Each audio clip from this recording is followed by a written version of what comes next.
Well, no, I was gonna say 10 minutes late, but I was gonna say 10 minutes late, but it's 7 minutes late. Sorry for the technical difficulties tonight.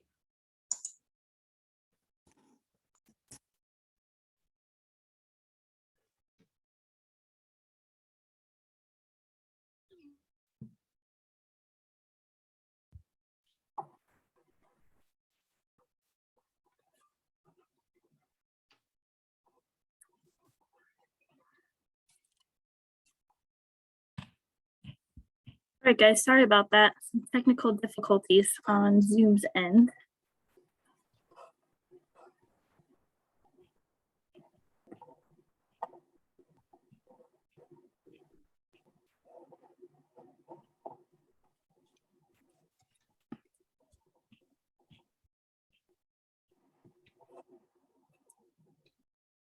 So Ashley, you're coming in as Tina LaJoy, Yeah, and Chris, I go ahead. don't see Mark or Stuart. Yeah. Mark should be coming. I just called him a couple minutes ago to let him know Zoom was giving me some issues. So he should be logging on. And what about Stu? Here, Haven't, oh, was that him? yes. Okay, he's here. Are you He's on the phone. SDP? Can you hear me? Yeah, okay. Now I can hear you. Yep. I'm gonna go on mute till Mark gets here.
Quick question, Ashley. I Yep. see in an email that you sent earlier today, you've got a couple of applications here that we didn't get in our packets. Yes? You got like the actual application, and then maps came in for them today, so they are on the online folder. It's for the Underwood so- Road. Yep. All right, let me look. Hold on. So I would be looking at the Underwood. And then the I also got 170. Line Hill. Yep. Yep. Those both have And maps that then were something. added. And what about Indian Spring Road? It's also listed as something. Yep, there was a new map added. Okay.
Hi, I'm not sure my microphone's working. Can anybody hear me? Yeah, you're fine. Yep. Oh, okay, all right.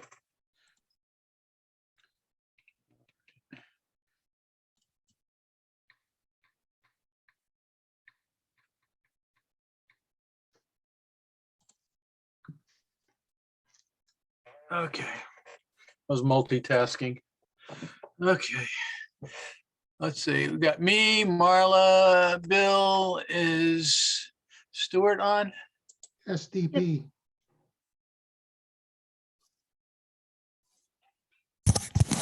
SDP Oh. here. There he is. Okay, very good. Okay, well, it looks like we got enough tonight, so like to call the May 2nd Woodstock Inland Wetlands and Watercourses Agency monthly meeting to order.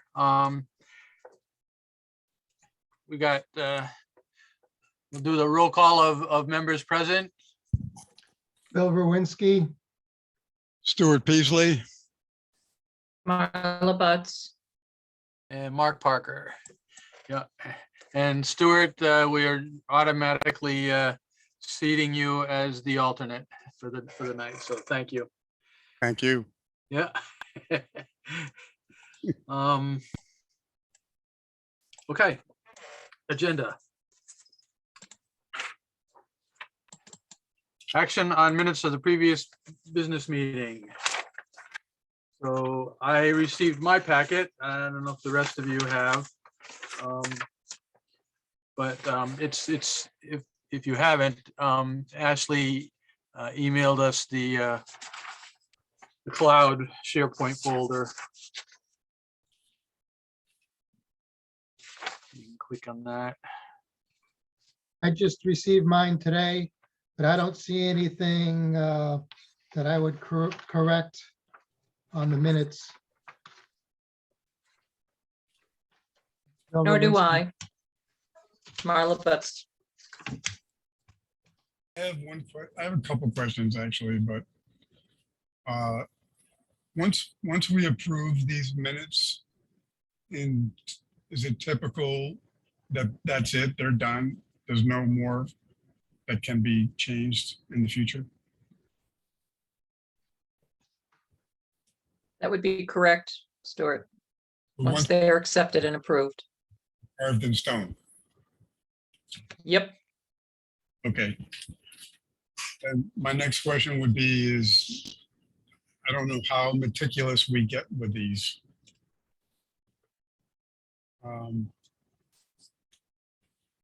But I didn't spend a lot of time, but I just go through them, and if I see any error, like a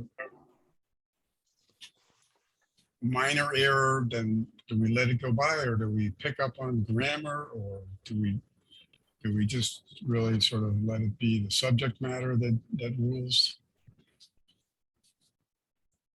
Bill Mark, do you want me to Rowinski, weigh in on this? Oh, sorry, Yeah, go ahead. It somewhat depends on the situation. If it's something that's gonna, in grammar, that's gonna change the meaning, then which should be changed. I've done a few changes of spelling because not everybody knows how all the names are spelt. Other than that, if you know that there's something with the discussion, it was outright wrong, then we need to change that. I really don't want to make a big deal about it. I just wanted to know sort of typically what to look for, or, just let it go. Marla Butts speaking. So sometimes there will be an omission of information that might be of value in the future that's not in the minutes, some statement that was said. So sometimes a member of the commission or agency could request that some language be added for clarification. I know I've done that in the past, but typically, usually these minutes have been pretty good that way. So we haven't had to have a lot added. Okay, I just think that what's relevant about it is that I do think that we've been putting a lot of effort into our protocols and our process. in the protocols. And so it's just, I would urge everyone to pay attention to it. I know you guys are all very careful and detail oriented, but I think that we could raise the bar a little bit sometimes. That's all. Just a suggestion. Stuart, is there anything that we've been missing that you think we should have gotten, say, on these minutes? I spent about 10 or 15 minutes looking on it. I saw a couple of little minor glitches, but it's really not worth bringing up. But I do think, like, you know, I started looking through some of the applications, and for example, one of the applications, we haven't updated our forms yet. I guess that's probably on tonight's agenda. But for example, the application, which one was it? It didn't have the applicant's signature printed out, and the signer, you know, it's really unclear who the signer is. So that's just an example of where I think things are improving. But you know, if we can do continuing things like that, that would be helpful. Okay, but there's nothing in the minutes that you need to have modified for this last set, correct? The minutes, not the applications, but the minutes. I'm just saying that as an example going forward is one thing that we apply that same attention to detail with spelling errors or grammar or anything like that. Right. Well, I have my answer. Thank you. Okay. I move to accept the minutes of April 4th as presented. Second by Bill Rowinski. Motion's been made by Marla Butts, seconded by Bill Rowinski to accept the minutes as printed, presented of the Monday, April 4th regular meeting. Is there any further discussion? All those in favor signify by saying aye. Aye. Aye. Aye, opposed, abstained, so moved. Okay. Roman numeral number 5, V. Pending applications. A, application 02-22-07, Francis and Lucy Jolly, Indian Spring Road, new home construction. Okay.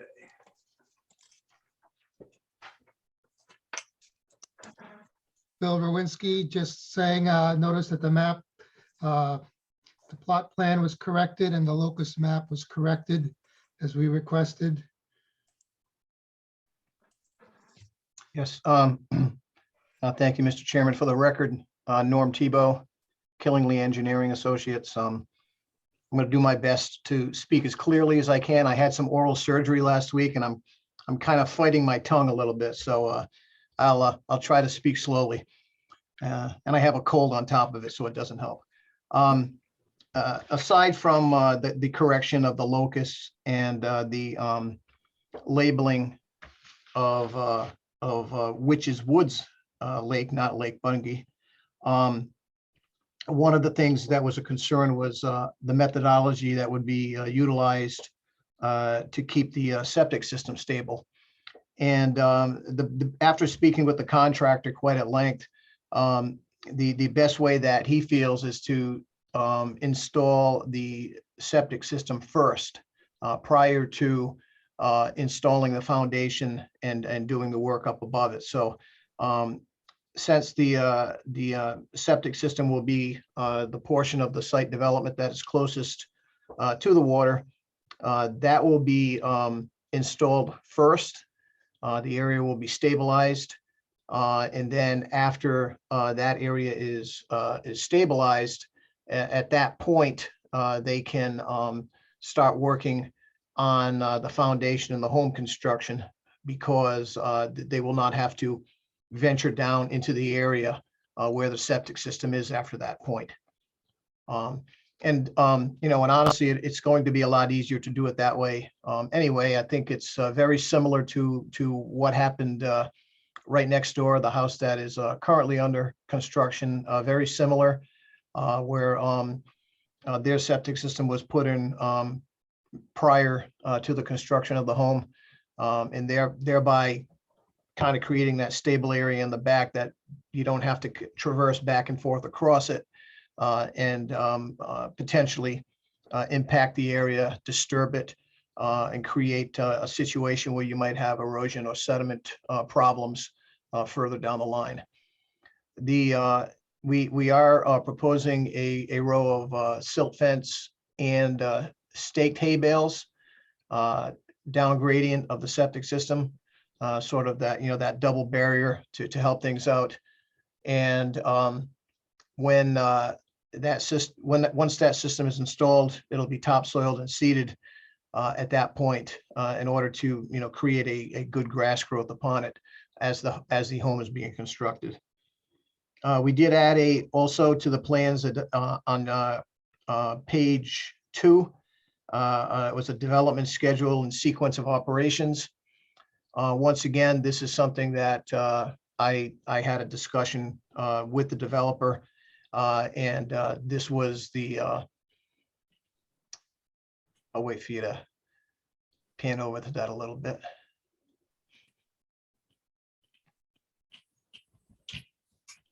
There we go. So the beginning of that just talks about the initial steps about flagging the clearing limits, meeting with the wetlands enforcement agent, installing the anti-tracking construction entrance. We did note that the only work that should be permitted prior to the installation of perimeter erosion controls should be clearing of vegetation and tree cutting. And that does not include stump removal. It's just cutting of the trees. We found in the past that if you put silt fence up prior to cutting of the trees, many times you're replacing it because especially on a site like this, you really kind of have to drop the trees where you can drop them. And we certainly don't want to put up silt fence and hay bales and then drop trees on them and have to replace them at a later time. After the trees have been cut, we then install the perimeter erosion sedimentation controls prior to any removal of stumps or land disturbance. We noted that all stumps have to be removed from the site and disposed of at an approved facility. Alternatively, they could be chipped in place in certain areas where there's not going to be a lot of excavation and we're not worried about the ground possibly being compromised at a future date. Once the septic system is installed, they'll excavate for the foundation, pour the footings, pour the foundation walls, put the decking on the house, and then backfill the foundation, and then work on the house after that point. The nice thing about the way about doing it this way is, like I said, once the septic system has been installed and the work on the house begins, that's the area, you've got that stabilized area between the home construction and the water's edge that is stable, and it creates a nice buffer as well. I believe one of the other comments was our NDDH approval, which I provided at the last meeting. All the soils on the property are all Paxton and Montauk soils. There's no differentiation on the entire site. So I didn't really include a locus map of the soils because they're all exactly the same. And then once again, the correction of the labeling of Witch's Wood Lake, which I provided as well. So I'll be happy to answer any questions the commission may have at this point. Bill Rowinski, I have a few questions. Looking at the NDDH inspections and procedures they require, how does that, is that going to be able to be completed with doing the septic system first? Oh, absolutely, yeah. Okay. Not a problem.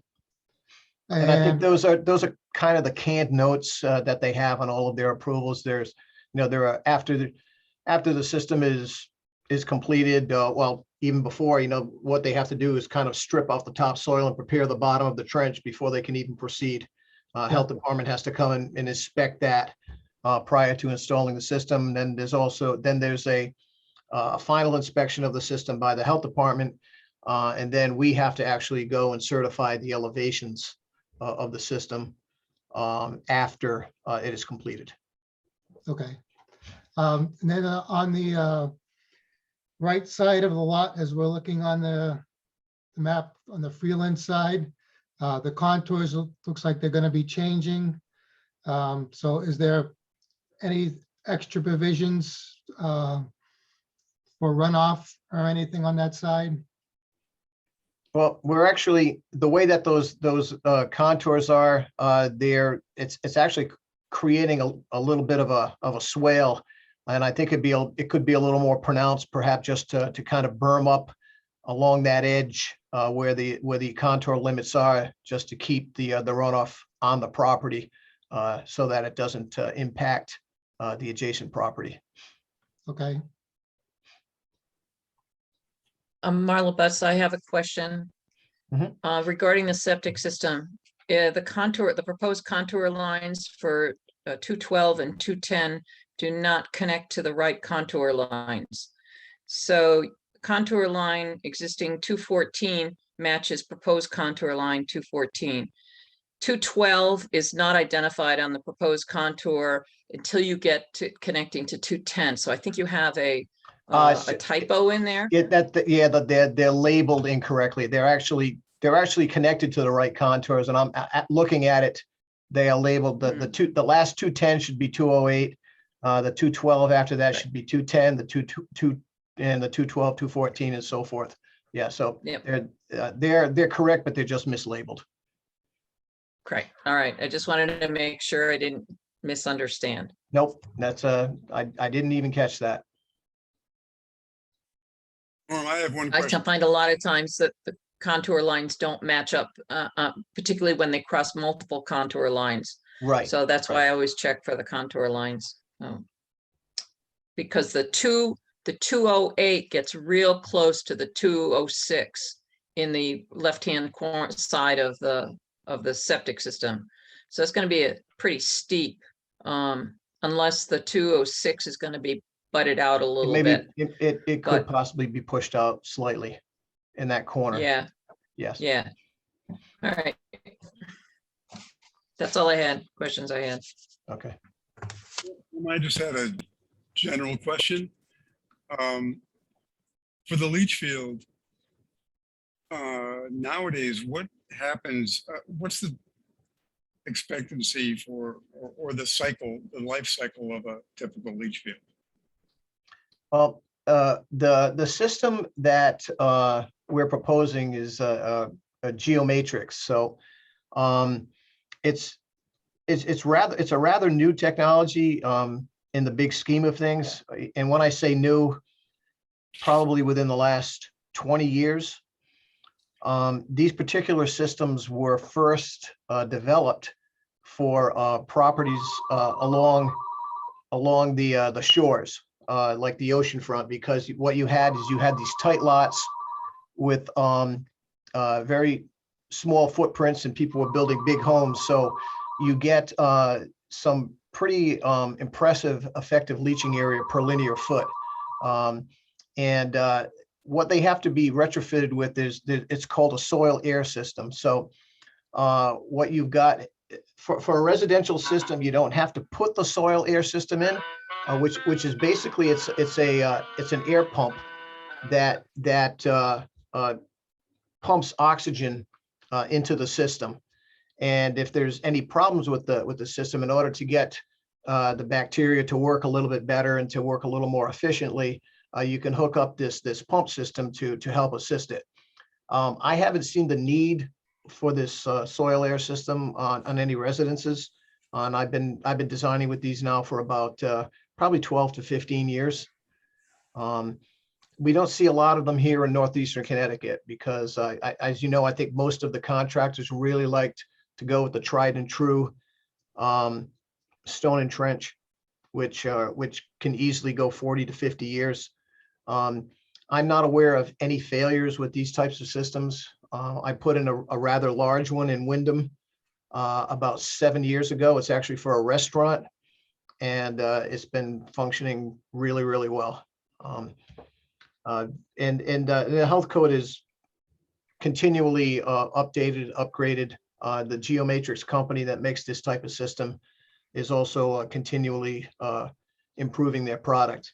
And another thing that I might mention, I think is important, is that in order to put this particular type of system in, you can't just have your regular septic installer license. You have to be certified by Geomatrix, and they have to have a representative on site as well when these systems are being put in. So there's a real good system of checks and balances for these systems. But to answer your original question about the life expectancy of them, I think it remains to be seen. I'm not aware of any failures over the last maybe 20, 25 years that they've been utilized. So I mean, that's really interesting. I really appreciate the insight and information. That's great. If the worst case scenario ever did occur, what would replace it? It would just replace with the same system? Yeah, you'd replace it. That's why we have to show a reserve septic area, which we have on the plan. So if the system were to fail at some point, I see it's kind of odd. We're always required to show that we have a reserve septic area, but I think 9 times out of 10, if a system is failing, what the installer will do is go in and remove the old system, dig it out, replace it all with really good septic fill, and reconstruct it in the exact same spot. That was very interesting. Okay, thank you. You're welcome. Norm, just a quick question on the septic tank. I see you're going with a 1,500 gallon tank. Mhm. I know a lot of times with the Mantis systems, they recommend increasing the tank size, particularly if you have a laundry. They don't recommend having garbage disposals on Mantis systems. What about this kind of system? Is it really critical, the tank size, making sure that it stays clean so that you Yeah, don't, absolutely. like the Mantis systems are? I don't recommend garbage disposals on any on-site septic systems. The health departments, both the state and local health departments strongly discourage it. Garbage disposals are typically utilized for when you have public sanitary sewer. But if the problem with a garbage disposal is that you develop a slurry. The way that these septic tanks work is you get solids and liquids in it. The solids settle out and the liquids get pumped to your leach field, your gray water. If you've got a slurry, those solids and liquids do not separate from each other. And ultimately, you're going to have some issues with your septic system. Thank you.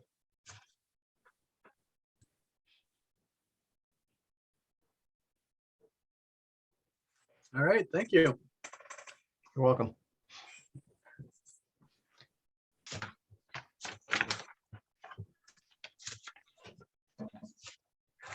So Mark, I'll enter, go ahead.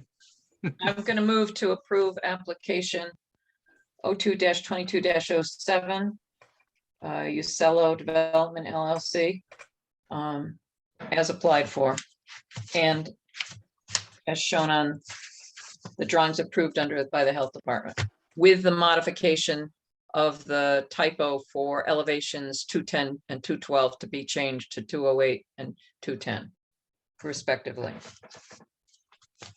Second by Bill Rowinski. Motion's been made by Marla Butts, seconded by Bill Rowinski to approve application 02-22-07 with the appropriate modifications to the contour lines, and with the the recognition of the approval of NDDH. Any further discussion? If not, all those in favor signify by saying aye. Aye. Aye. I, Opposed, abstained, so moved. Thank you for your time tonight. thank you. Thank you. Thank you very much. You're welcome. All right. Mark, Stuart, Yes, sorry, before we go on to the next one, in terms of my question earlier about details. If you notice at the top, this was one that I saw earlier and I forgot to bring it up, but today's date is May 2nd, not May 5th. very good. Yes. The chair recognizes that today is in fact May 2nd, and duly recorded in the minutes will be that we recognize that May 5th was incorrectly put on the agenda.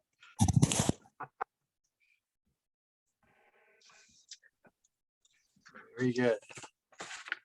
So just to carry on, it indicates that the meeting is being held in room 1 of the Woodstock Town Hall, and it is not. It is being held exclusively by Zoom. So it should have said that also.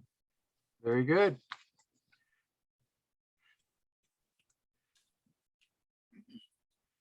Held via Zoom. All right. We'll make sure that everything is appropriately noted on next month's agenda. Whatever we decide. I just for the record, I'll note that I believe the governor extended the ability of towns commissions to held via either Zoom or hybrid meetings. I guess it was originally slated to expire on April 30th, and it was extended. And Ashley, I believe our town secretary sent us a note. Is that correct? If she did, I didn't receive it, but yeah, it's Oh, basically okay. saying we can continue as fully virtual, hybrid, or in person, whatever the commission chooses, and you can change it. So if you want to go to in person next month and then switch to Zoom the following month, it's up to you guys what you want to do. Okay. All right, we'll decide that at the end of the meeting tonight. Okay, moving on. New applications. Letter A, we have 04-22-12, David Hulk, 1050 Route 169, Clean a Pond.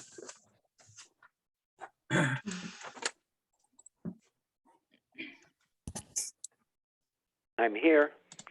Okay, hi, David. Hi. you Good evening, board members. Very good. Wait, I'm so old I don't know how to do Zoom, so I'm on a phone. Yeah. So I David, have how a big? flip phone. Yeah, how big is this pond, David? How do you Okay, I'll think you're going to try to clean it bring out? you- Yeah. I'll try to bring you up to speed here. I assume most of the board members know what was the Healy Farm and now the Echo Farm, et cetera, et cetera. And I've been working on it as a labor of love. Oh, back to details. The property is owned by Hulk Realty, LLC, but I am, David Hulk, the only member, so it comes out the same. Got it. Okay.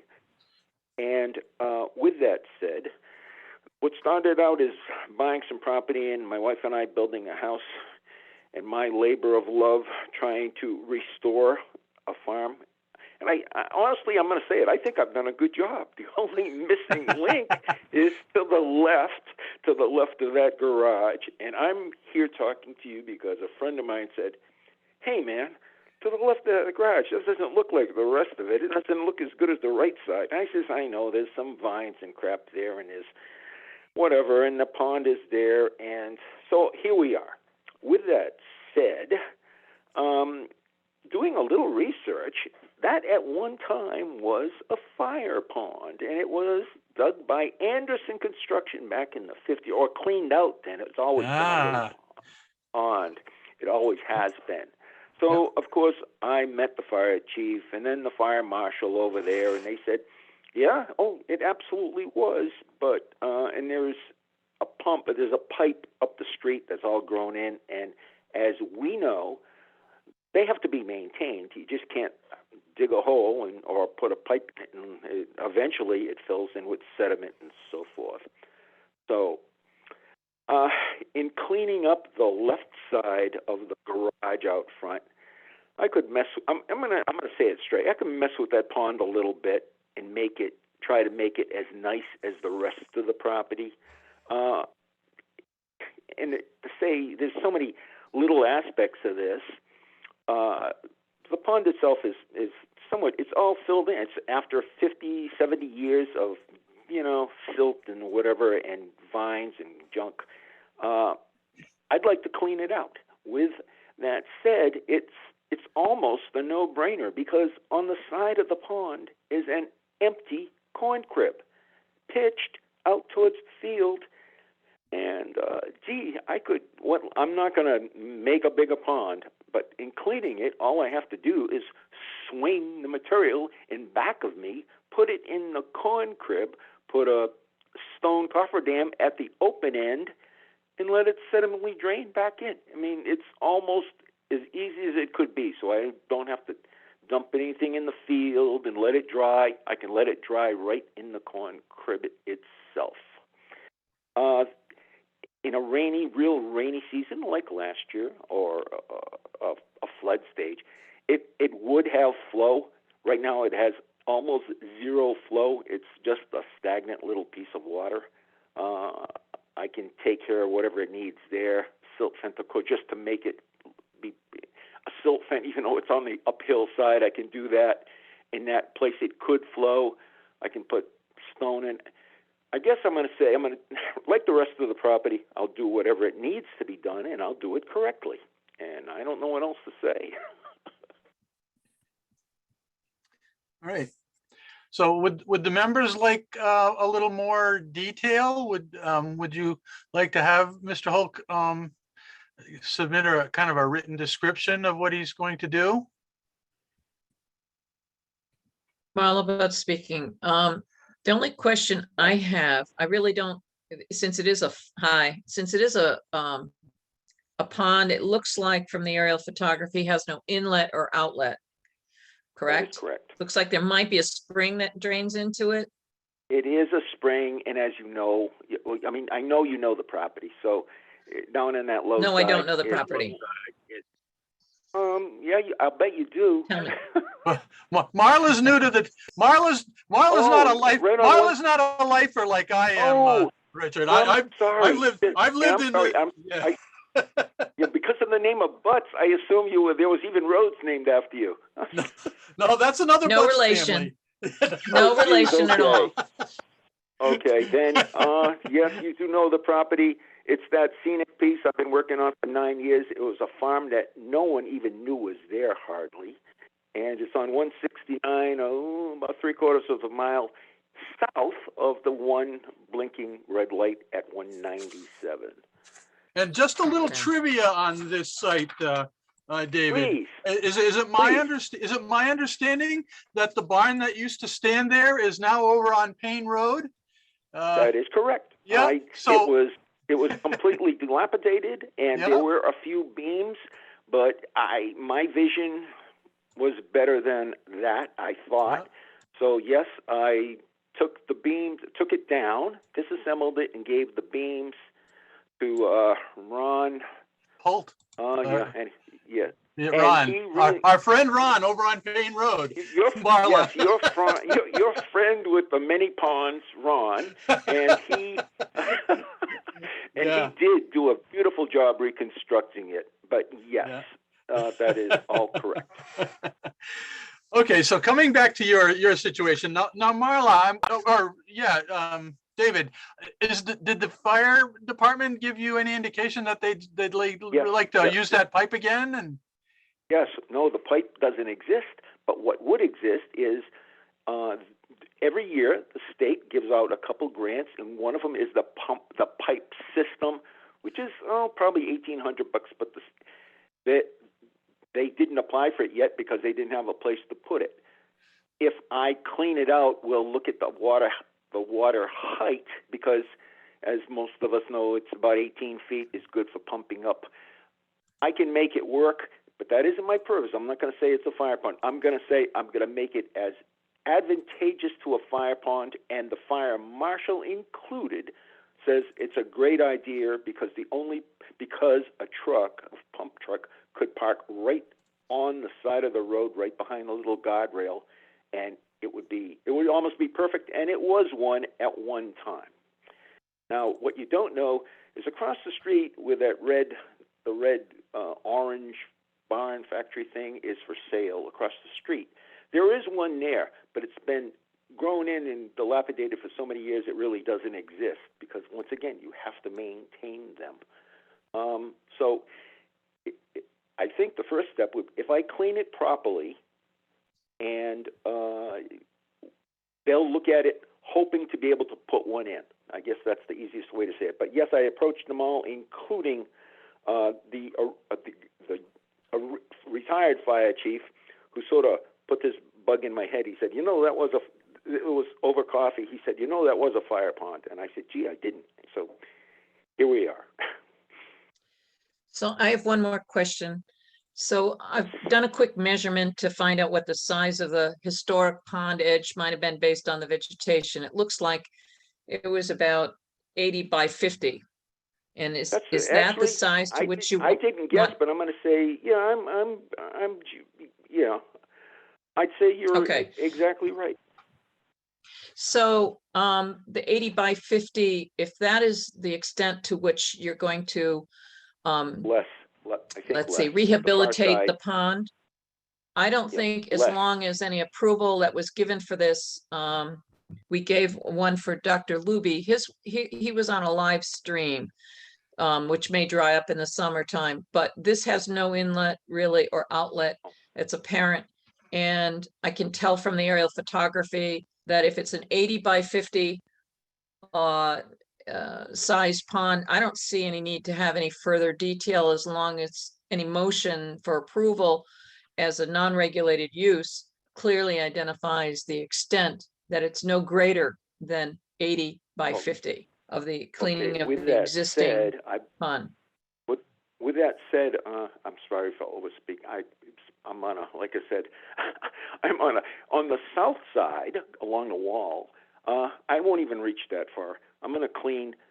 That's sort of natural there. The grass comes right down to it. It's sort of nice, and it's back to everything. I'm trying to make everything nice. It's the north side, close to the corn crib.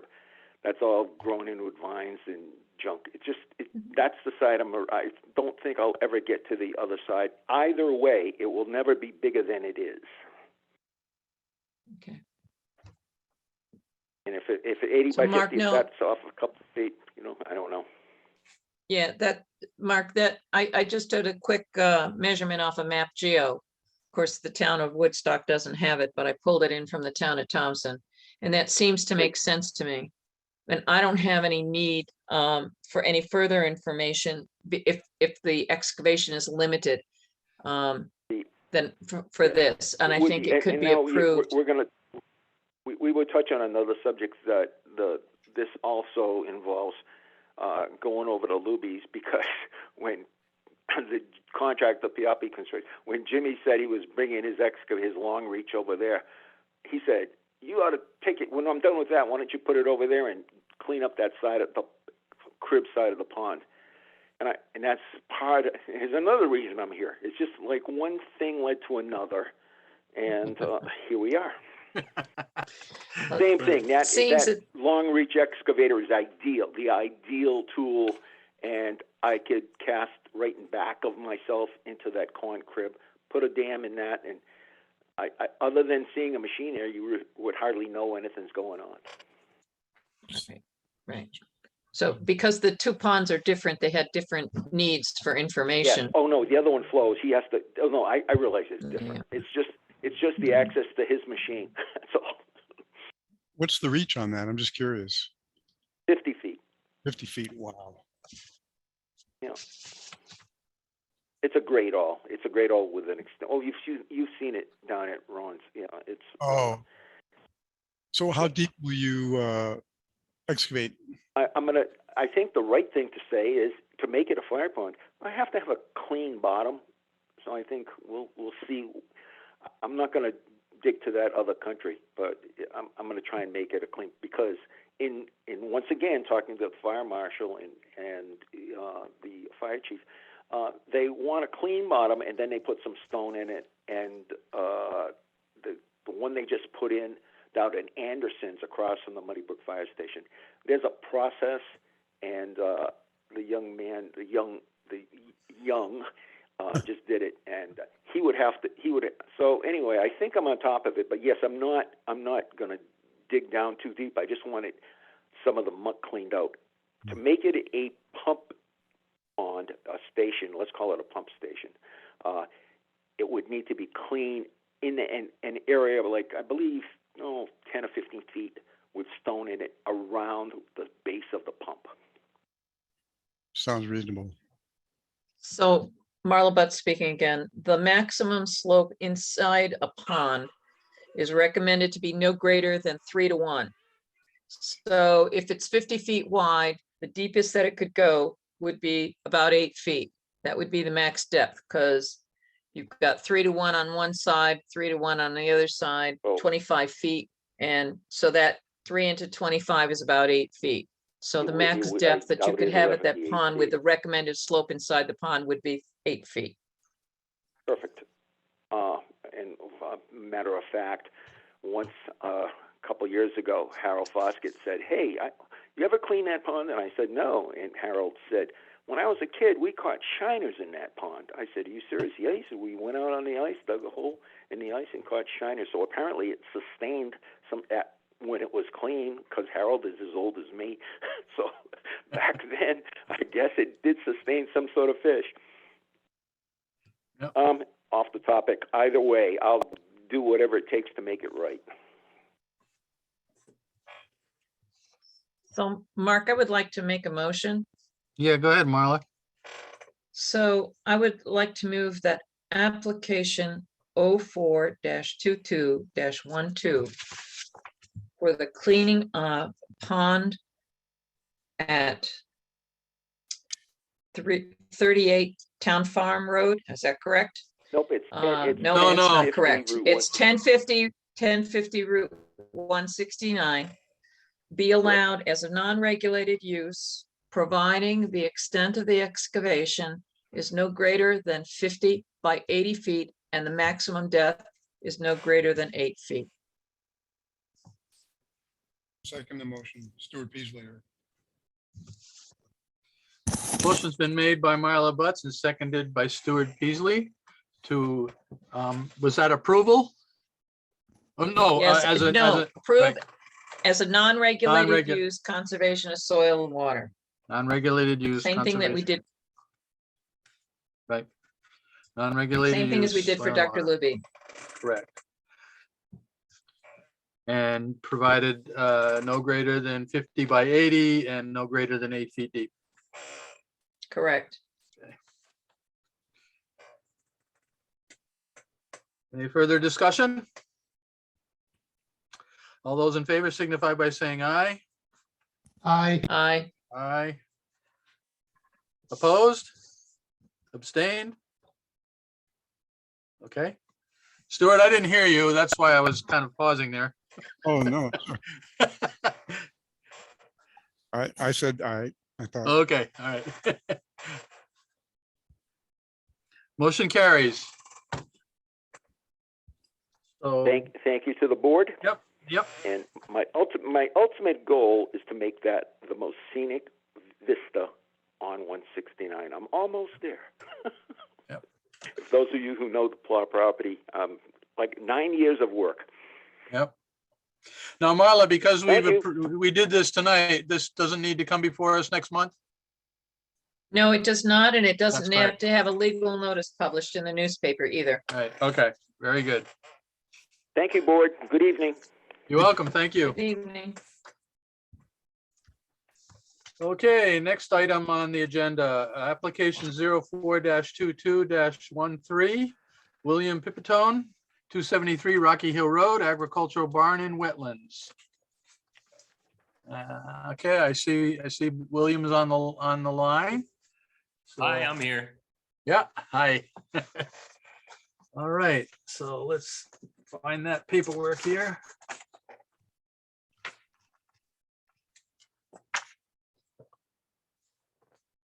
Okay.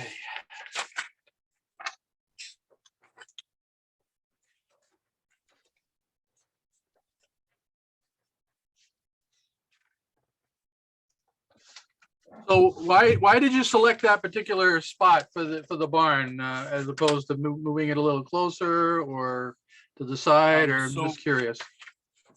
That spot there was a bunch of, there was an old boat, an old motor home. There was a bunch of garbage that was going to require a bunch of cleanup. So more or less, all the trees were going to have to come out of the way because everything had fallen down and was tangled up.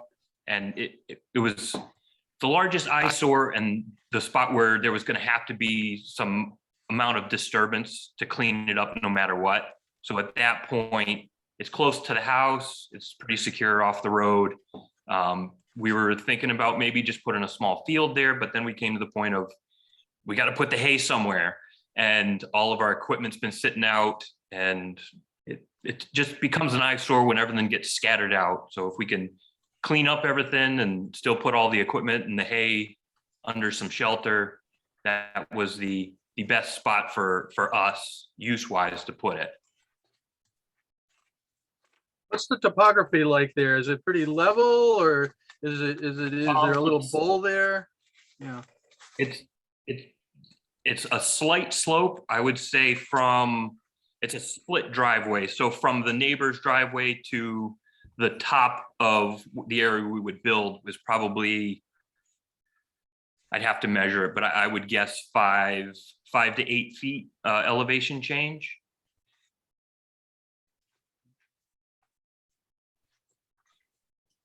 Marla Butts, I have a question as to its location on Rocky Hill Road, because I don't know the town that well. How far is it from Smith Road?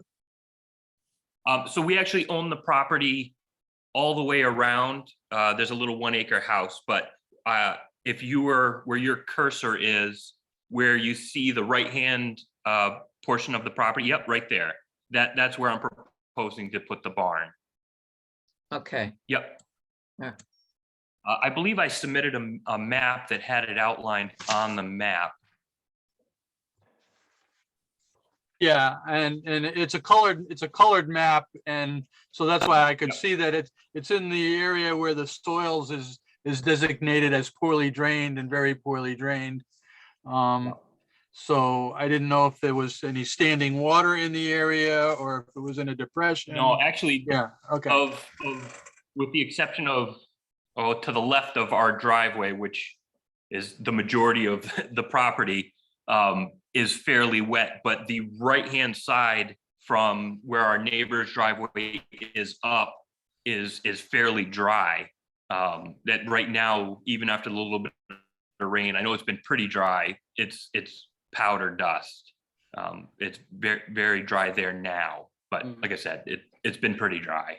But normally that area has had a small, I don't know if I'd call it a parking spot, but a spot where equipment and vehicles have been parked, and it's always been very dry there.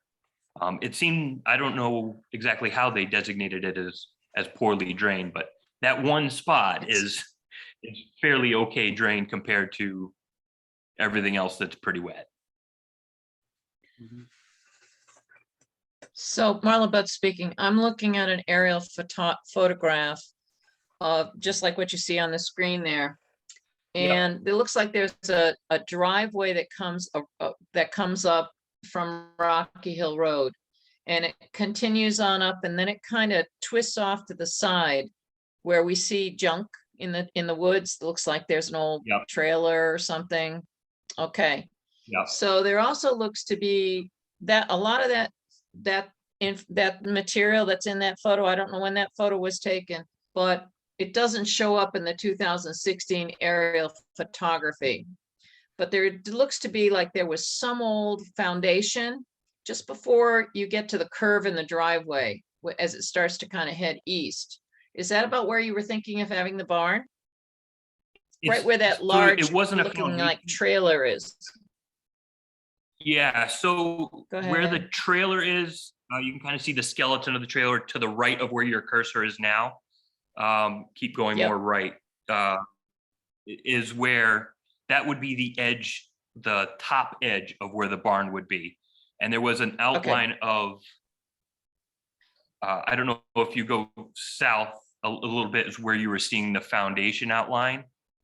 Someone had started to clear before we bought it, had started to clear some of the area. Tina, not Tina, Ashley, could you turn the topography on that layer? Because I don't think he's in wetlands at all. If you can turn the topo on.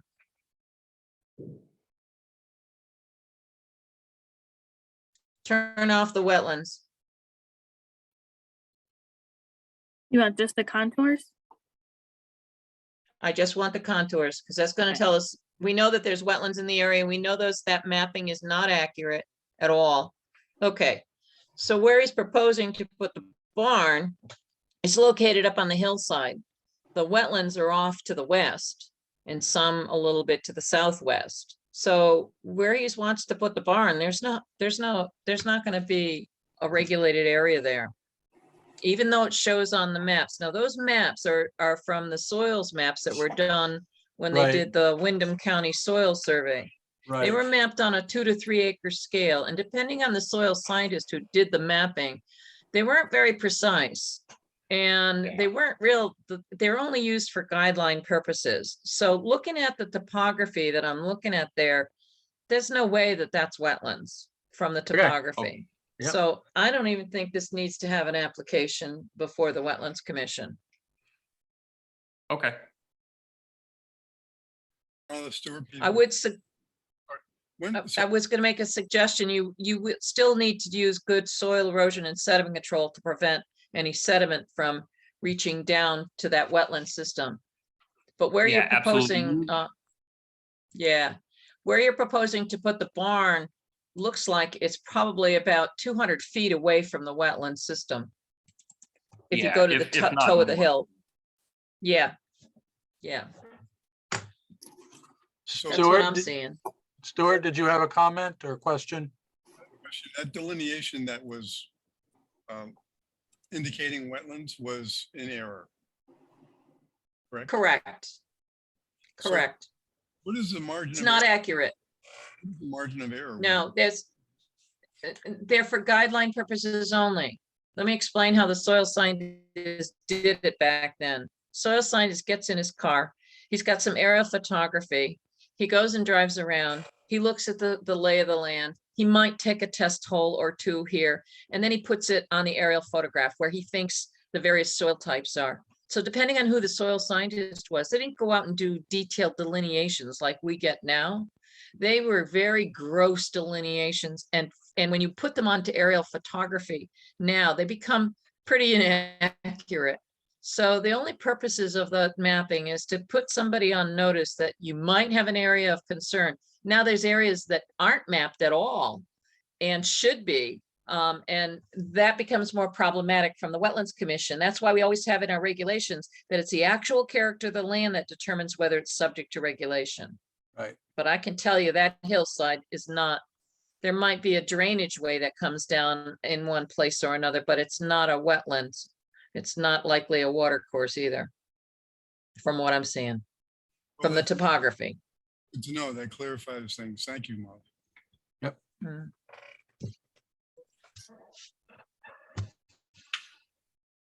So Marley, you Mark, wanna- do you need a motion on this? Yes, please.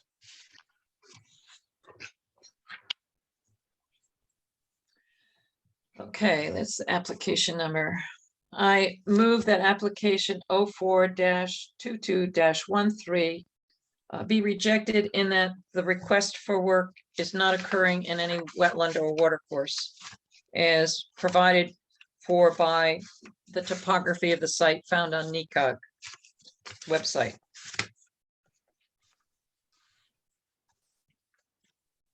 I'll second them. Okay. Stuart Peasley. So the purpose of the motion is to Reject the application, reject the no application permit required. because no permit is required, right? I Correct. just want to make sure, right? So all the members, we're all clear on that we're voting on, that we agree and that this is not necessary for this particular application, so. All right, any further discussion, questions? One question, Go ahead. did he pay the fee? Did he pay No. the fee? No, Nope. No, So then he doesn't need to get any money back then. no, Good. no reimbursement, right? Very good. I'll take it if you're paying it, but no, I don't need it. Yeah, right. All right, all those in favor signify by saying aye. Aye. Aye. Aye. Opposed, abstained, so moved. All right. But Thank you very much. thank you, William, for coming and at least, letting us know, what's going on. A lot of people don't realize it, they start doing work, and so we really appreciate it that the townspeople are getting on board with at least letting the town know what's going on. So, Better safe than Thank you. sorry, yeah, that's right. By the way, we have need for wetlands commissioners, if you're interested. Oh, all my farming free time, I will jump right on. It's only Right. once a month I'll for a ask couple of around. hours. All right. The incentive of your return reimbursement. Yeah, right. Yeah. Do I get a tax break? Taxes. Woo. Oh. All right, We have a good time, that's all. that's right. So that's what. Okay, moving on to application 04-22-14. Joshua Johnson and Shelby Archer, Underwood Road, a new residential home.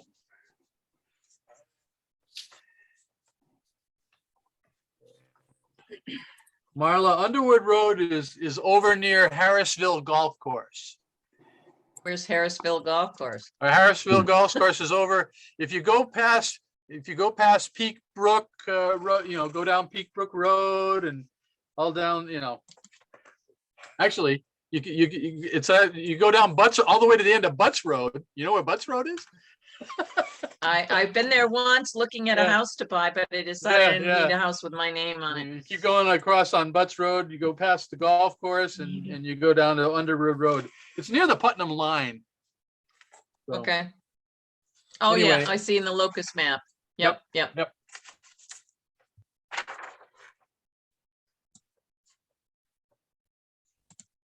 By the way, I'm Paul Archer here with Archer Surveying, KWP Associates, representing Joshua Johnson and Shelby Archer.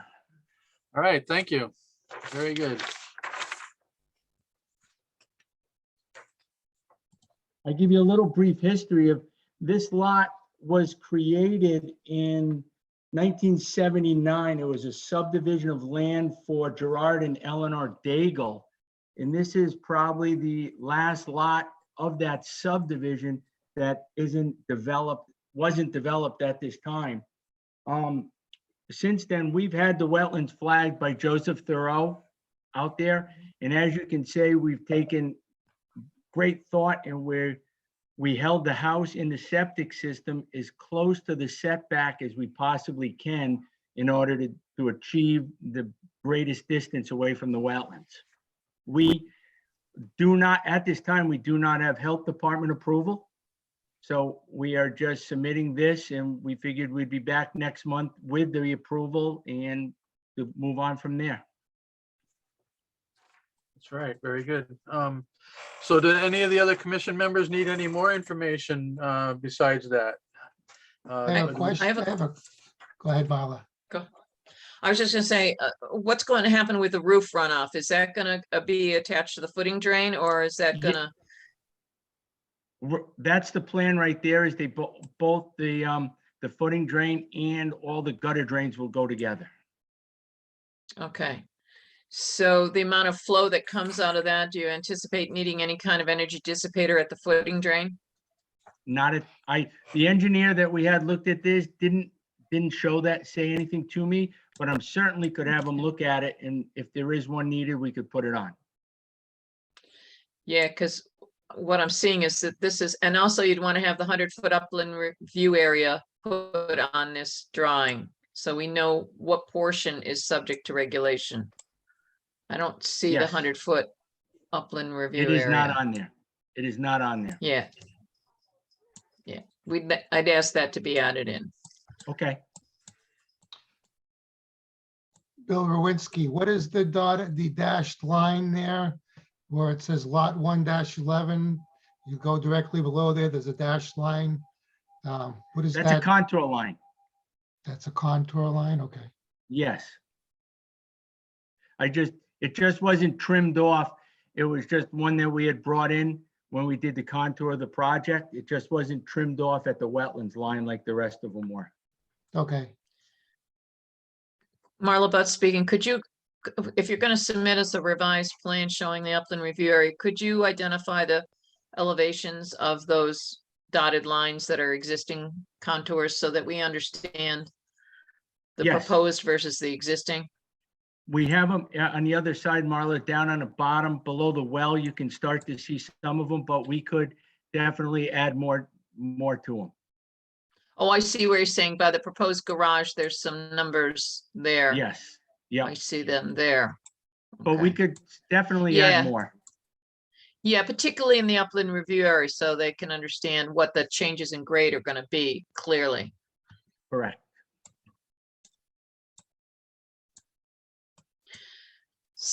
So, Mark, this looks like if they got NDDH approval, this looks like it would be a wetlands agent approval application. If they added the additional information onto the plan, onto the drawing regarding the contour lines and the footing drain, whether or not it needs something there, I don't see why Ashley couldn't process this as a wetlands agent approval. Joe Thoreau is a good soil scientist. Has he verified these lines as being accurate? He has, and when it was coming final time, we would put his signature on the plans. Okay. Yeah, a letter would Uh-oh. suffice just as well for us, but on the plans is even better. Because when anybody goes and looks at it at a later time, they'll know that he has signed off on that. That would be a good thing to have on the plans, Paul. So why don't you move that, Marla, that provided the appropriate documentation from NDDH and the changes to the map, additions to the map. That'd be a wetlands agent sign off. Yep, so I move No. that application I'm sorry. I'm 04-22. sorry, I lost you. I'm back. Okay. All right. Keep Okay, listening. that's- We're that's we're all making right. we're making the motion. I move Go that ahead. application 04-22-14 for Joshua Johnson and Shelby Archer on Underwood Road be allowed to be processed as a wetlands agent approval, providing the Wetlands Agency Office receives NDDH approval for the septic and well, and the site plan is modified to include additional existing contour line identification and the location of the 100-foot upland review area. second by Bill Rowinski.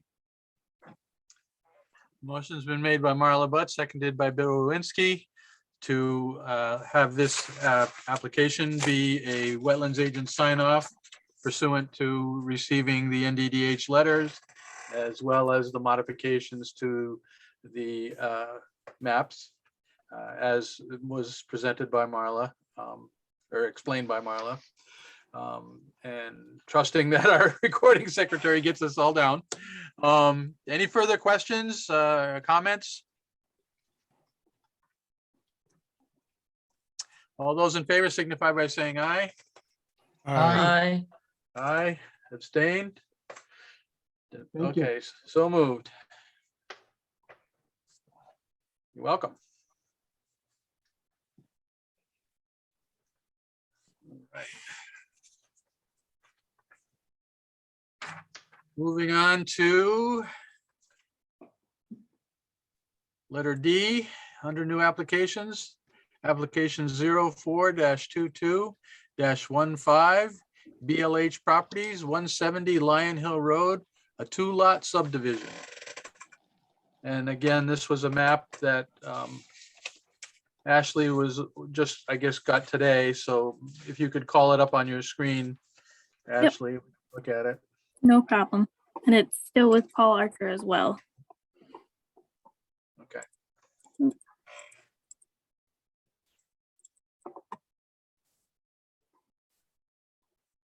Paul Archer here with Archer Surveying, KWP Associate, representing BLH Properties. He has a parcel of land here with an existing home on it up in the northeasterly corner of the property with a garage.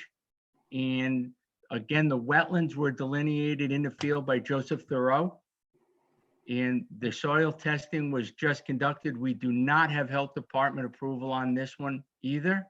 So we are just submitting this, knowing that we would be coming back before you guys next month. Is this right near Cherry Tree Corner Road or something like that? Yes, Yeah, okay, that's what I thought. Right near English Neighborhood Road. Yeah, that's correct. right, okay.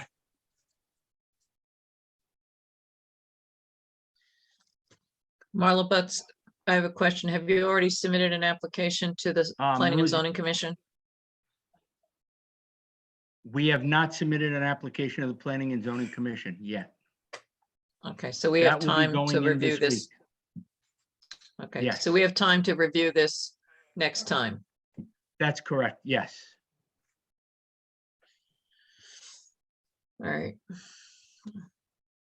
Mark, I move that we table application 04-22-15 BLH Properties for 2-lot subdivision off of 170 Lion Hill Road until next month's meeting. I second the motion. Motion's been made by Marla Butts, seconded by Stuart Peasley to table this application till next month's meeting.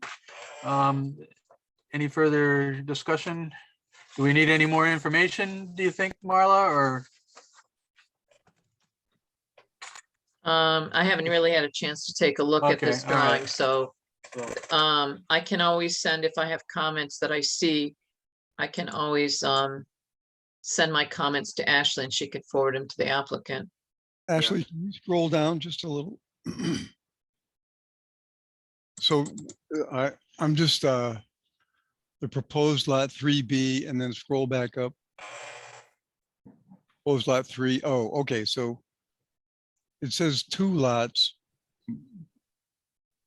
So the 2 lots are the 3C and the 3B. 3 being existing. Correct. Is that correct? Okay. Yes. So question then, did this property already have a free split? Yes, it did. It was the property that is to the south of us. It was a Okay, You can see the, I can't read the name right there. Yeah, that piece, Martin, Martin Deeg, that piece right there, yes. That was, that piece was cut in half and that was the half that was taken off. okay. So in actuality, we have a 3-lot subdivision, correct? Not a 2-lot. You're We proposing are to create creating 2 new house lots. Yes. Right, but you're also having an existing lot, so this is really a 3-lot subdivision. Because you already had the free split from before, or you could call it a 3-lot re-subdivision if you want to say the free split was already given. I don't know how the planning and zoning would deal with it, but I would look at this as being 3 lots out of 1. We certainly could change that, and it's a question, Marla, that comes up every single time. Some towns consider it you're creating 2 new lots. Some towns look at it the way you look at it. And now there's already 1 existing lot there, so we're only creating 2 new lots. But Right. But it's a there'll be 3 lots. But the total Yeah, is, it's a 3-lot subdivision. The Right. total lots at the end of the day will be 3 lots. Yes. Right. A 3 split, right, yep. All right, all those in favor signify, oh, did we already do that? Yeah. No, we haven't. All those in favor signify by saying aye. aye, Aye. Opposed, abstains, it's been tabled. Okay. We'll pick it up next month with Next any, and we'll hear what the zoning commission thinks. Yeah. Okay. Now, do you think you're going to be live next month, or do you think we'll be Zoom again? to be determined. To be personally, my vote is to do a Zoom one more time, but I don't, it's Okay. we're a group of people. We'll have to decide and vote on it. All right. Now I'll touch base with Ashley as to which way we got to go. And if you need any more information, please let us know and we'll be happy to get it for you. All right. All right. Thank you. Thank you. You're Have a welcome. good night. You too. Okay, administrative business. Review and revise the inland wetlands forms and bylaws.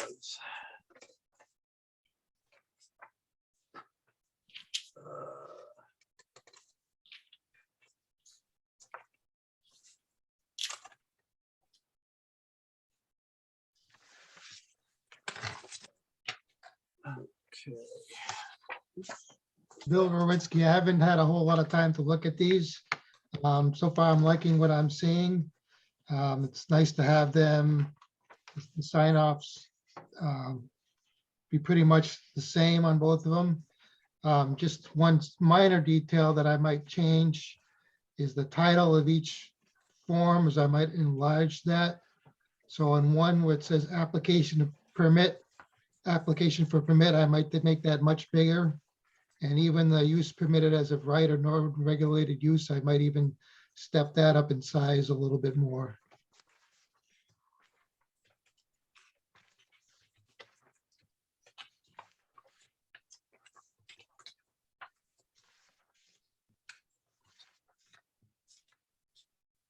Which document are you talking about, Bill? I'm on the both the applications, the newest ones that were in the packet.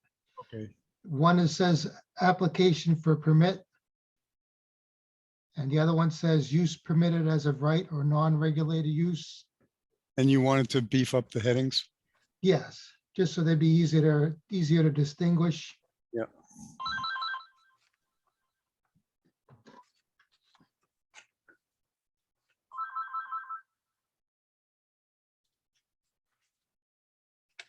Yeah, I think again, I haven't had time, Stuart Peasley, I haven't had time to read it word for word, but it's looking, as I said earlier, I like the improvements I see. Especially the printed name and signature. Marla, but I also would like to have a little closer look at these. I only just printed them off today, but they do look much better. But I just want to double check them and make sure that there's nothing that we're missing, because we don't want to have to go back and redo them again. And we're not getting that many applications coming in real quick, but I think this is much, much better. But I want to have a chance to look at it in more detail, since I also have not really looked at them. One of the things that I was going to suggest that might, as I'm just doing a quick perusal on the signature page, some guidance on how limited liability corporations and corporations, how they get to sign an application form. There are some limitations for corporations as to who can sign. And that I think I might want to include just as like a footnote, so that the corporates, like the LLCs, know how they should be signing it. Like if you're the managing member of the LLC or you're the principal member of the LLC, however it's recorded in the Secretary of State's, that should be the person signing those. And I think there should be some guidance given to the applicants that that's the nature of the information, who gets to sign it, rather than just anybody, I think that's a great point. because then you don't know. That was one of my thoughts in looking at the packet tonight, is when we see, and it's happened consistently. You see, you don't actually see an owner's name. You see a corporation, and then you just see the signature that you don't know who it is. So if any way to make that more clear can be achieved, I think would be a big improvement. So Yeah, that recently would, I've seen it. Go ahead. I'm sorry. so you're talking about part 3 on each of these two forms, the part 3 where it talks about owner's certification and applicant certification. You're gonna want a little Correct. more information in there. Okay. All right.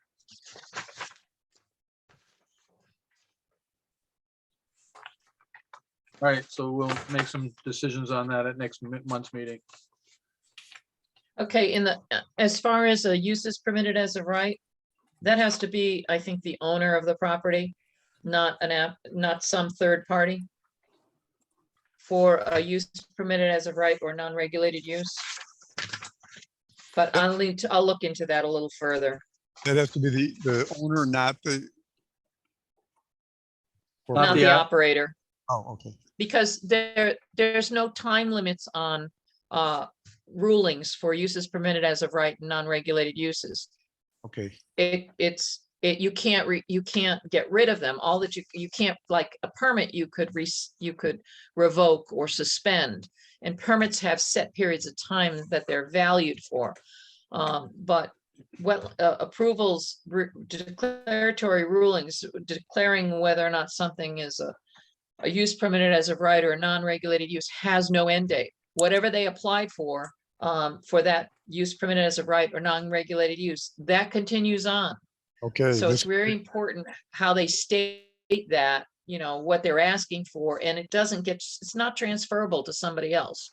So if the property changes hands and the guy who got the use permitted as of right or non-regulated use didn't execute the work that he asked for permission for, the new owner's got to come in and make the same request.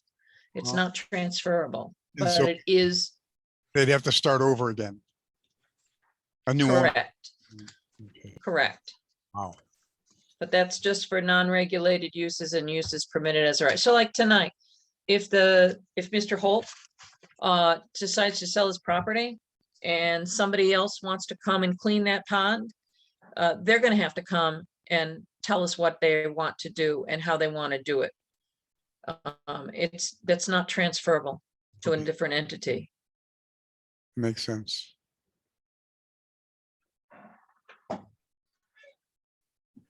On the front of that form, Marla, right underneath the first paragraph, it says there is no Connecticut state statute timeline for this type of application.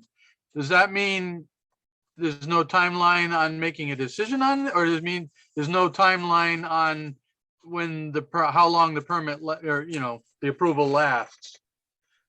That's correct. There are no timelines set forth in the section on uses permitted as of right and non-regulated uses. It doesn't okay. say. It's Yeah. not an application for a permit. It's not an application. It's for a use permitted as of right, meaning allowed as of right, Yep. and non-regulated uses. So it's not licensed. It's allowed. Okay. Should we also add the sentence right underneath that one saying, and if property is sold, it is not put a sentence about the non-transferability of it?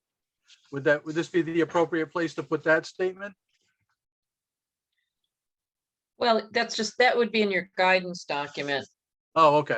Things to know when you're applying for a wetlands permit or request for a ruling for use permitted as a right or non-regulated use. I mean, that could be modified to include that. I don't think it has to be on the form. Okay, Because you don't say anything on the form, on the inland wetland, on the permit forms, that these are not transferable without commission's approval, but technically that's the way the regs read. right. Because they don't, unlike planning and zoning, they don't run with the land. They run with the applicant, the permittee.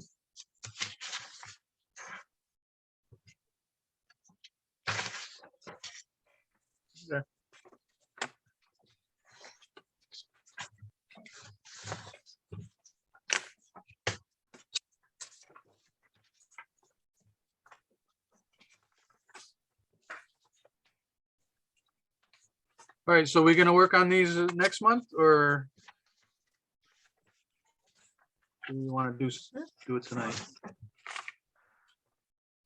No, I'd like some time to think about Okay. it. All right, so let's put this on the agenda for next month.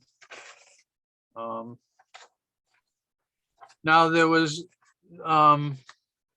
another document here, ordinance concerning inland wetlands and water courses. Is this the ordinance as it is currently? Was that in the packet? I don't. It was in the I didn't packet. Get that in my packet. I have a packet. In my packet, I have a document that's titled Ordinance Concerning Inland Wetlands and Water Courses. Well, I drafted one, so I don't know what you're looking at, and it's not in the Zoom documents for the stuff that we received, so I don't know what you're Oh. looking at. Wow. I know what I sent, but I don't know what you got. Why don't you Actually- read it? Okay. All right, and I also, there was also another, well, all right, I'll read that one. So ordinance concerning inland wetlands and water courses adopted December 13th, 1973, effective January 11th, 1974. Section 1. Whereas some of our wetlands and water courses have already been destroyed and others are in danger of being destroyed by unregulated filling or approval of material, by the building of structures and other uses which will destroy, pollute, or eliminate them. And whereas continuing unrelated, yeah, okay, blah, blah, blah. Section where- 2. It's on the membership. On the membership. So let me Section drop down two. to the membership. Section 2 of the commission, section 2, the commission shall be composed of 5 members. It was 7, right? Yes. Do you have the red line version, or did you? I think it was supposed to be the red line version, but Ashley, I think you printed it up in black and white and didn't print it up in color. Because I can see that the font is a little bit lighter of a black than the rest of it. So I think it is. Well, there's strike throughs also. Well, I sent it. Yeah. I sent a copy. I sent the red line version in a PDF and in a Word document to everyone and Okay. to the recording secretary. So you should have a copy in your emails. In And my- that would in have my- been, Okay, all right. yeah. Yeah. So, and I think I sent that. When did I send that? April 5th. Oh, That was emailed April 5th, and I said Okay. attaches my red line draft of the IWWA ordinance reducing the membership from 7 to 3, 7 with 3 alternates to 5 with 2 alternates. Got them in both Word and PDF in case you want to use the Word's tracking function to view the original all markup or no markup. Reduce the number of alternates so that we would have at least 2 regular members needed to make a quorum. Suggested changes are in red text, deleted is struck out, and the added text is underlined. So you will note that I made several word changes elsewhere. So I would suggest we table this till the next meeting because it's not on the agenda either for review. Okay, all right. Ashley, it must have just, you must have slipped it into my Yeah, I packet guess so. only. yeah, I just got it, but if we could note that for the next agenda, because I completely overlooked it, and I need to go back and look at what Marla wrote about last month. April 5th. Look for email dated April 5th. I remember it, but I didn't look at it tonight. It's too important to not review it carefully, so. Ashley, there was another sheet in my packet with the heading, "Things to know when applying for a wetlands permit." And there's 1, 2, 3 bullets, or, 3 numbers. Yep. Is that something we were gonna, let's see, is that on the agenda? I just kind of tied it into the permits. We had discussed, kind of having maybe a sheet to talk about different things that I put on this paper. You can modify it however you want. It was just kind of to collect some thoughts and do some basic overviews when people take an application, so they know exactly like the timeline. I've had a lot of people inquire like, why isn't it done on the first meeting, or, just kind of give them some basics of the wetlands background. Okay, so this is a support document for these 2 templates. That Yep, you've that wrote. I would put okay. with each application. So, Right. read it over, modify it how you'd like. This is a perfect time to bring up another subject. Go ahead, Stuart. Well, that permitting guide is finally posted on EDC's page. I just got a notice from Crystal this afternoon. Let me see here. She was ill last week. We'd made some corrections and finally it meets approval. And so she's posted it on the EDC website, and she emailed it to land use and building departments to see if they'd like the link shared on their pages as well. So Ashley, I don't know if you'd be interested in having it on the, but something like that you produced for this should work well with that permitting guide, or I forget, I came up with another name, but the process of going through the permit. It's really helpful to have stuff like this if it's all linked together. Yep. And I think that, it's, oftentimes we hear that I'd rather ask for forgiveness than permission. And if we can sort of produce the means and methods for people to avoid that kind of approach, because usually it ends up being costly in time and money afterwards. If people take that approach, it may seem expedient to them, but in the long run, it causes them more time and can cost more money, in my experience. So that's really, I think, something to be promoting when applications do come in, is just say, hey, I know it's a headache, it's aggravating. Nobody wants to go through all the frustrations of applications, but in the end, the fastest way sometimes is just to do it right. So anyway, big achievement today. We got that thing up, it's done. And I thank everybody here that contributed. We sent that out to zoning and the different staff members who looked at it and spent time looking at it, and everybody put some effort into it. And now hopefully it'll help this application process with wetlands as well.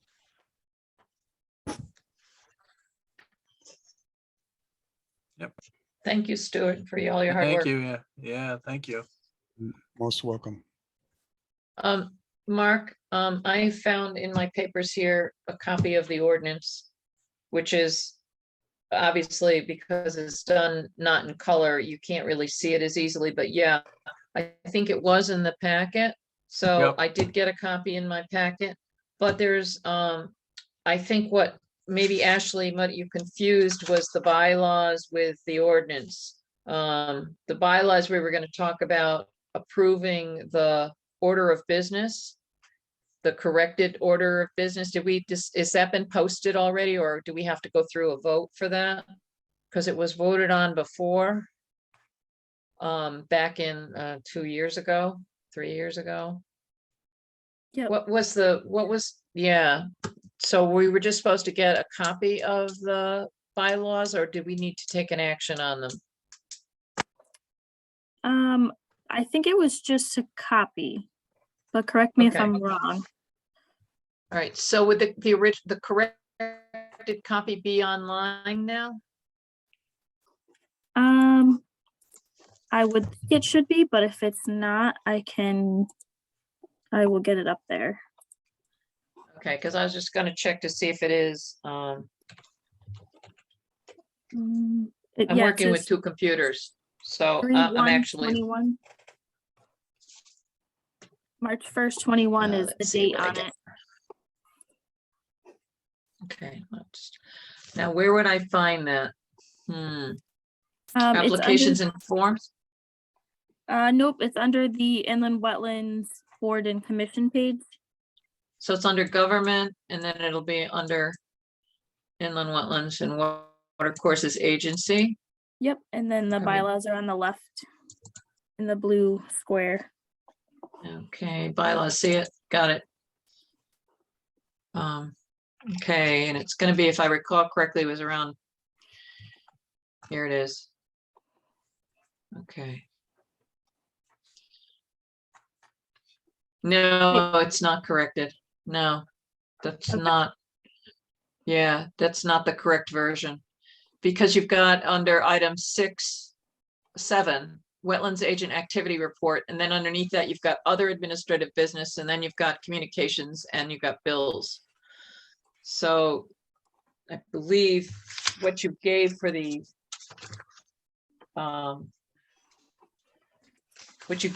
agenda this time is the correct setup for it, which 7 should be administrative business, not wetlands agent activity report. The wetlands agent activity report would fall under administrative business. So it would be a subheading underneath administrative business. If you had a report to give. Yep. And any other communications or bills. So yeah, the corrected one still needs to be posted. Okay. Also in the packet was with a highlighted yellow subdivision regulations, chapter 4, and it's got additional details to show on the subdivision plans from page 39 of those regulations, and highlighted is the name, certification information, and signature of certified soil scientist whenever wetlands and water courses exist within 125 feet of proposed building areas, or additionally, if the Wetlands Commission determines that a soil scientist is needed to address the requirements of these regulations. Yep, you guys had talked about So- at the last meeting to know if the subdivision regulation stated for subdivision, if the wetlands agent, or I'm sorry, if wetlands were delineated, if there was, if it was stamped on the plan. So I just wanted to show you that it was stated in the regulations. Okay, is this for record drawings, the Mylars, or is this in an application before the Planning and Zoning Commission? I don't know where in the subdivision regs this is. I believe it's for the Mylars. All right, well, I'll do a little research for next month's meeting and give some indication as to what I find, whether or not that's adequate to address the concerns that I had. Okay. Because I don't know that it does. I don't know, because I don't know exactly. Our setback is 120 feet, 100 feet from wetlands and 125 feet from water courses. So I'm not sure how that is going to dovetail in, but it should be in their application. It shouldn't just be in the Mylar. They should know about it when they get an application for a subdivision where the delineated wetlands are. So I'm actually looking for it, not just on the Mylars, but is it in their actual requirements when somebody applies for a subdivision approval? Do they have a requirement for having the soil scientist delineate any wetlands on the property? Okay. So I'll do a little research. The zoning regs, subdivision regs, I presume are also posted on the website. So I Yep, can look under- at it there. Yeah, Right. under the Planning and Zoning Commission. Planning and if you- Zoning Commission, okay.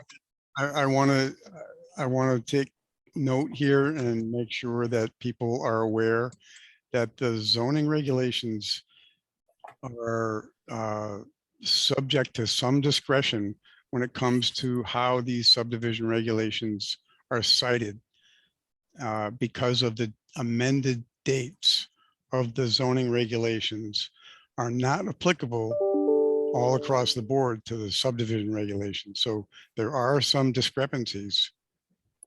Yeah, to be but aware. the subdivision regulations can have requirements that are not specifically identified in the zoning regs. The zoning regs set the standards for lot development and lot size, but the subdivision regulations decide how those lots will actually be created on the, in a subdivision. So while you may or may not have the wetlands delineated on a zoning application, you definitely would have to have it on a subdivision application. Yeah, I just don't know how it. my point is that the zoning regulations, the dates on the, I can't rely on my memory of it right now, but I do know that there were certain dates that brought some discrepancies to bear.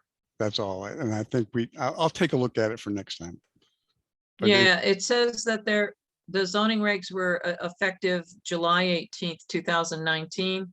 Yeah. And the subdivision regulations are dated through January of 2019. So there is a slight discrepancy in the dates. 6 months.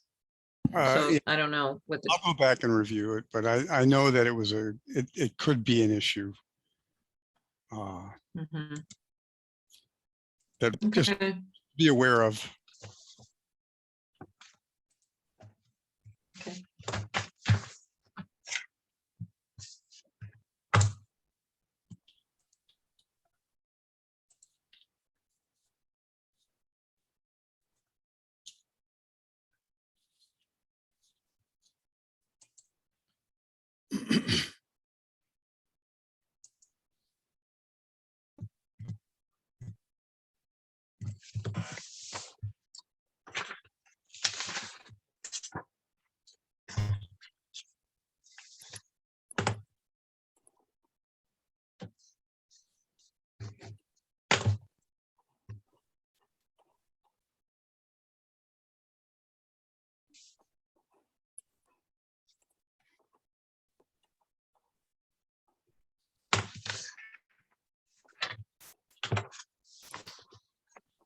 So Mark, we have for next month for under administrative business, correct me if I'm wrong, we're going to review the ordinance. We're going to take a look at the inland wetlands agency's application forms. And then I'll take a look at the subdivision regs and give some information on that for next Right. June's meeting. And give Ashley any feedback on the supporting form that says things to know when applying for a wetlands permit. Just take a look at that and see if it looks good to everybody. She'll attach that to the forms. Yep.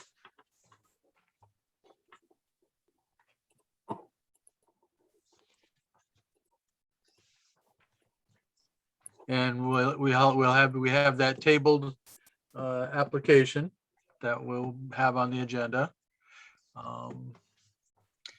So what do the rest of you want? Do you want to have next month's meeting be Zoom again, one last time, or do you want to go back to a hybrid, or what do you think for June? I don't care. The COVID's on the rise. There's been a number of people in Thompson Town Hall who've come down with COVID recently. But as the surges have gone in the past, they start to quell when you start to get towards summer. Nobody has come down with COVID that's put them in the hospital, and those that are fully vaccinated. And now they have antivirals. I have a friend who was fully vaccinated. She's my age. And so was her husband. He came down with it first and he didn't go to the doctor. It was just about Easter time. Her daughter was a nurse up at Mass General, and she called her and she got her a virtual appointment with a doctor over the internet and she did the home test, which came back positive, and they ordered up antiviral medications, which is 5 days, 3 tablets in the morning, 3 tablets in the evening, and it gives you a really nasty taste in your mouth. But she said it really took away the symptoms within 2 days. Wow. Um, so the techniques for treating it have significantly increased, so that you don't have bad outcomes of going to the hospital as much. So I really don't care one way or another.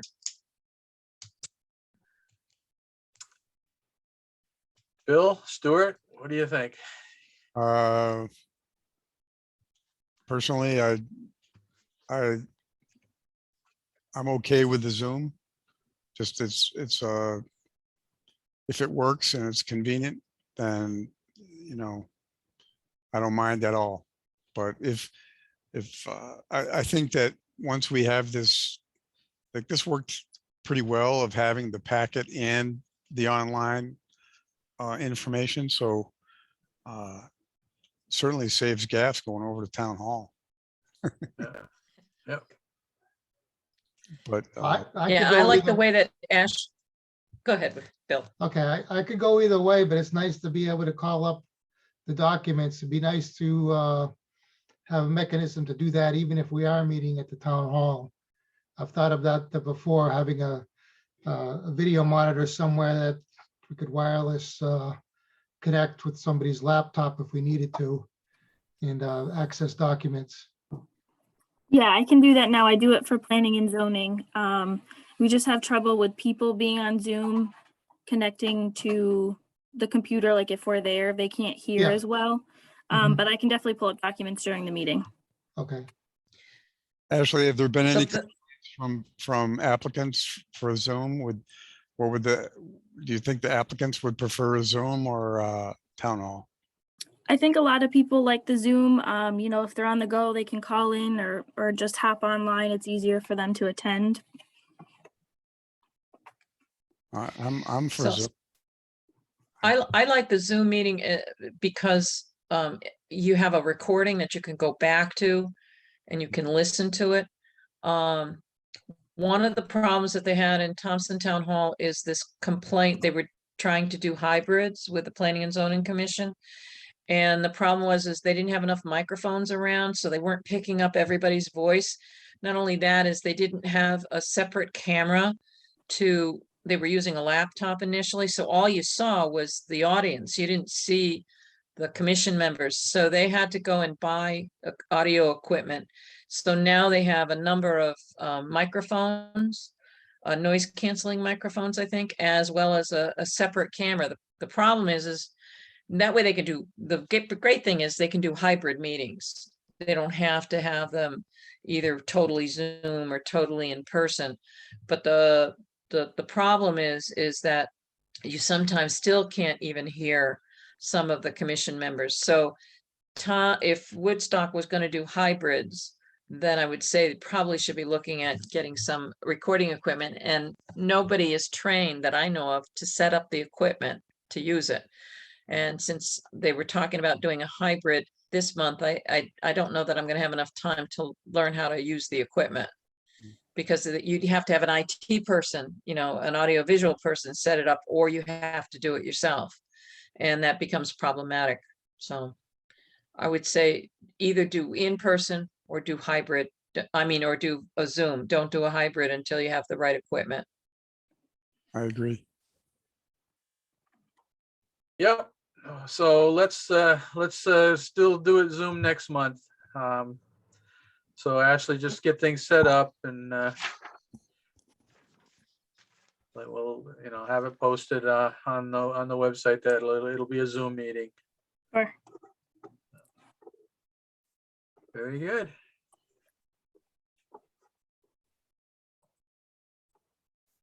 Anything else? Hey, All when right. did we start the meeting? I I think we didn't hear started. you. Yeah, I apologize. I didn't say the time. I think it was like 10 after 7, give or take. Amy, did you catch Ashley- the? I think it was 7:10, yeah. Yeah, will the Zoom document give you the time? The Zoom recording? When they when they go Yeah, up? it should once we Okay. finish recording. I recorded Okay. it at 7:12. 7:12, there you go. I All move to right. adjourn. A second. Motion's been made by Marla Butt, seconded by Stuart Peasley to adjourn. All those in favor signify by saying aye. Aye. Aye. Opposed, abstained, so moved. At 9 o'clock. According to my lower right-hand corner of my computer screen. I actually have 8:57, so that's what's going in. Whoa, So that's what I have too. I'm with you, Amy. wow, I wonder why my computer's wrong. Wow, okay. Talk to All Google. right, Bye-bye. all right, we'll Did see we you vote? later. We did. Thank you, Amy. Thank you, Ashley. Thank you, You're Bill. welcome. Thank you. Thank you. All right, thanks. Good